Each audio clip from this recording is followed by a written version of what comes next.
He showered with customary efficiency, but took a little more time than usual on personal grooming, flossing, shaving extra close, using a blow-dryer rather than letting his hair dry naturally. But he was no good at wielding the dryer, and his hair came out looking the same as it always did, unmanageable. Why hadn't he thought to get a trim? He noticed a few gray strands in his sideburns. They, plus the faint lines at the corners of his eyes and on either side of his mouth, lent him an air of maturity. But the judge would probably regard them as signs of hard living. Screw it. Impatient with his self-scrutiny, he turned away from the bathroom mirror and went into his bedroom to dress. He had considered wearing a suit, but figured that would be going overboard, like he was trying too hard to impress the judge. Besides, the navy wool blend made him feel like an undertaker. He settled for a sport jacket and tie. Although the small of his back missed the pressure of his holster, he decided not to carry. In the kitchen, he brewed coffee and poured himself a bowl of cereal, but neither settled well in his nervous stomach, so he dumped them into the disposal. As the Cheerios vaporized, he got a call from his lawyer. "You all right?" The qualities that made William Moore a good lawyer worked against him as a likable human being. He possessed little grace and zero charm, so, although he'd called to ask about Crawford's state of mind, the question sounded like a challenge, to which he expected a positive answer. "Doing okay. Court will convene promptly at 2:00. "Right. Wish it was earlier. Are you going into your office first?" "Thought about it, maybe. I don't know." "You should. Work will keep your mind off the hearing." Crawford hedged. "I'll see how the morning goes." "Nervous?" "No." The attorney snorted with skepticism. Crawford admitted to experiencing a few butterflies.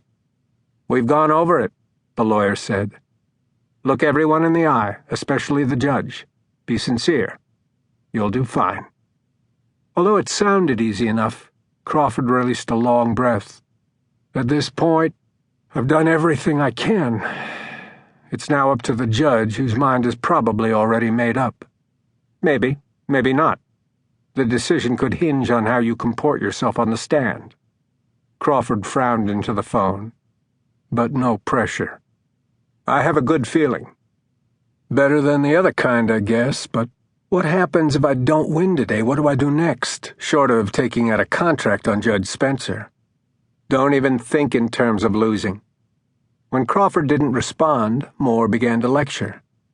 "The last thing we need is for you to slink into court looking pessimistic." "Right. I mean it. If you look unsure, you're sunk." "Right. Go in there with confidence, certainty, like you've already kicked butt. I've got it, okay?" Responding to his client's testiness, Moore backed down. "I'll meet you outside the courtroom a little before 2. He hung up without saying goodbye. With hours to kill before he had to be in court, Crawford wandered through his house, checking things. Fridge, freezer, and pantry were well stocked. He'd had a maid service come in yesterday, and the 3 industrious women had left the whole house spotless. He tidied his bathroom and made his bed. He didn't see anything else he could improve upon. Last, he went into the second bedroom, the one he'd spent weeks preparing for George's homecoming, not allowing himself to think that from tonight forward his little girl wouldn't be spending every night under his roof. He'd left the decorating up to the saleswoman at the furniture store. George is 5 years old, about to start kindergarten. She asked, "Favorite color?" "Pink. Second favorite, pink." "Do you have a budget?" "Knock yourself out." She'd taken him at his word.